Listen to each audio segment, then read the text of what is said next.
जय भीम मित्रों। इतिहास गवाह है कि इस भारत देश में अनेक बहुजन समाज के अनेक वीर पराक्रमी राजा महाराजाओं का शासन हुआ करता था। उन्हीं पराक्रमी वीर राजाओं में से एक सम्राट अशोक थे, जिनका नाम आज ही बड़े ही गर्व के साथ लिया जाता है। सम्राट अशोक के जैसा वीर पराक्रमी योद्धा ना आज तक हुआ है और ना ही होगा।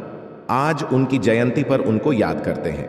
आगे बढ़ने से पहले आपसे रिक्वेस्ट है कि हमारे वीडियो को ज़्यादा से ज़्यादा लोगों तक पहुंचाने में हमारी मदद करें। उसके लिए आप हमारे चैनल को सब्सक्राइब करें, वीडियो को लाइक करें और वीडियो को ज़्यादा से ज़्यादा शेयर करें।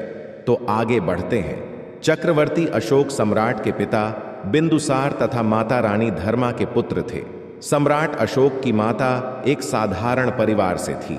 सम्राट अशोक का जन्म लगभग 234 ईसा पूर्व में सम्राट बिंदुसार के पुत्र के रूप में हुआ था। उनके पिता सम्राट बिंदुसार मौर्य साम्राज्य के एक शक्तिशाली शासक थे। सम्राट बिंदुसार की 16 रानियां और 101 पुत्रों का उल्लेख है। पुत्रों में केवल 3 के नामोल्लेख हैं। वे हैं सम्राट अशोक के सबसे बड़े भाई सुसीमधन। अशोक और अशोक के कई सौतेले भाई बहनें थे। बचपन में उनमें कड़ी प्रतिस्पर्धा रहती थी। अशोक के बारे में कहा जाता है कि वो बचपन से सैन्य गतिविधियों में प्रवीण थे। 2000 वर्षों के पश्चात सम्राट अशोक का प्रभाव एशिया, मुख्यतः भारतीय उपमहाद्वीप में देखा जा सकता है। अशोक काल में उकेरा गया प्रतीकात्मक चिन्ह, जिसे हम अशोक चिन्ह के नाम से भी जानते हैं, आज भारत का राष्ट्रीय चिन्ह है। बौद्ध पंथ के इतिहास में गौतम बुद्ध के पश्चात सम्राट अशोक का ही स्थान आता है। दिव्यदान में अशोक की एक पत्नी का नाम तिष्य रक्षिता मिलता है। अशोक का ज्येष्ठ भाई सुशीम उस समय तक्षशिला का प्रांतपाल था। तक्षशिला में भारतीय यूनानी मूल के बहुत लोग रहते थे। इससे वह क्षेत्र विद्रोह के लिए बहुत परेशान था। सुशीम के अकुशल प्रशासन के कारण भी उस क्षेत्र में विद्रोह पनप उठा। राजा बिंदुसार ने सुशीम के कहने पर राजकुमार अशोक को विद्रोह के दमन के लिए वहां भेजा। अशोक के आने की खबर सुनकर ही विद्रोहियों ने उपद्रव खत्म कर दिया और विद्रोह बिना किसी युद्ध के खत्म हो गया। हालांकि यहां पर विद्रोह एक बार फिर अशोक के शासनकाल में हुआ था, पर इस बार उसे बलपूर्वक कुचल दिया गया।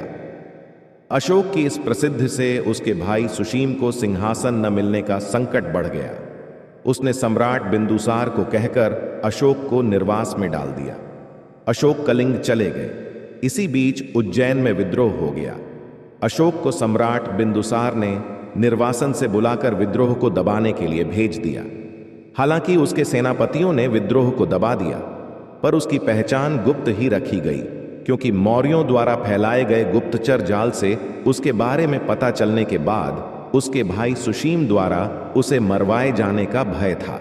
कुछ वर्षों के बाद सुशीम से तंग आ चुके लोगों ने अशोक को राज सिंहासन हथिया लेने के लिए प्रोत्साहित किया, क्योंकि सम्राट बिंदुसार वृद्ध तथा रुग्ण हो चले थे।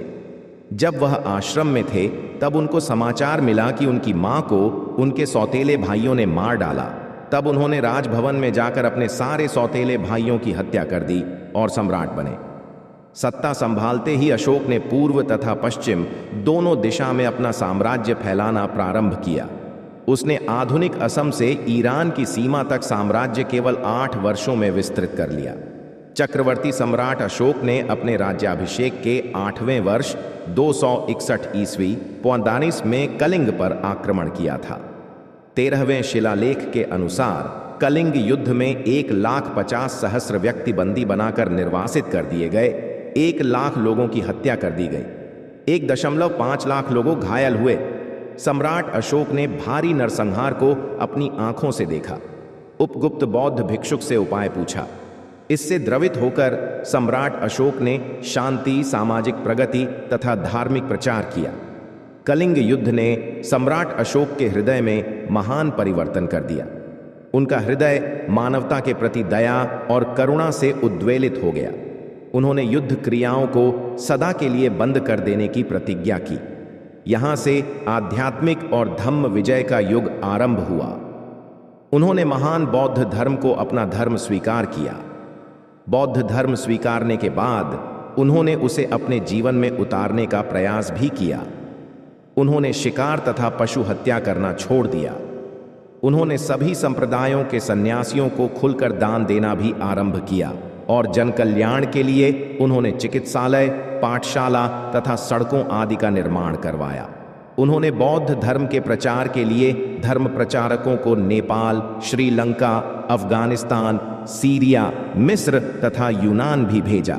इसी कार्य के लिए उसने अपने पुत्र एवं पुत्री को भी यात्राओं पर भेजा था। अशोक के धर्म प्रचारकों में सबसे अधिक सफलता उसके पुत्र महेंद्र को मिली। महेंद्र ने श्रीलंका के राजा तिस्स को बौद्ध धर्म में दीक्षित किया और तिस्स ने बौद्ध धर्म को अपना राजधर्म बना लिया और अशोक से प्रेरित होकर उसने स्वयं को देवनामप्रिय की उपाधि दी। अशोक के शासनकाल में ही पाटलिपुत्र में तृतीय बौद्ध संगीति का आयोजन किया गया, जिसकी अध्यक्षता मोगालीपुत्र तिष्या ने की। यहीं अभी धम्मपिटक की रचना भी हुई और बौद्ध भिक्षु विभिन्न देशों में भेजे गए, जिनमें अशोक के पुत्र महेंद्र एवं पुत्री संघमित्रा भी सम्मिलित थे, जिन्हें श्रीलंका भेजा गया। अशोक ने बौद्ध धर्म को अपना लिया और साम्राज्य के सभी साधनों को जनता के कल्याण हेतु लगा दिया। आंतरिक अशांति से निपटने के बाद 269 ईस्वी पूर्व में उनका विधिवत राज्याभिषेक हुआ। सिंहाली अनुश्रुतियों दीपवंश एवं महावंश के अनुसार सम्राट अशोक को अपने शासन के 14वें वर्ष में निगोथ नामक भिक्षु द्वारा बौद्ध धर्म की दीक्षा दी गई थी। तत्पश्चात मोगालीपुत्र निस्स के प्रभाव से वे पूर्णतः बौद्ध हो गए थे। दिव्यादान के अनुसार सम्राट अशोक को बौद्ध धर्म में दीक्षित करने का श्रेय उपगुप्त नामक बौद्ध भिक्षु को जाता है। सम्राट अशोक अपने शासनकाल के 10वें वर्ष में सर्वप्रथम बोधगया की यात्रा की थी। इसके अपने राज्याभिषेक के 20वें वर्ष में लुम्बिनी की यात्रा की थी तथा लुम्बिनी ग्राम को कर मुक्त घोषित कर दिया था। आज के वीडियो में बस इतना ही। मिलते हैं नेक्स्ट वीडियो में। जय भीम, नमो बुद्धाय, जय महान सम्राट अशोक, जय।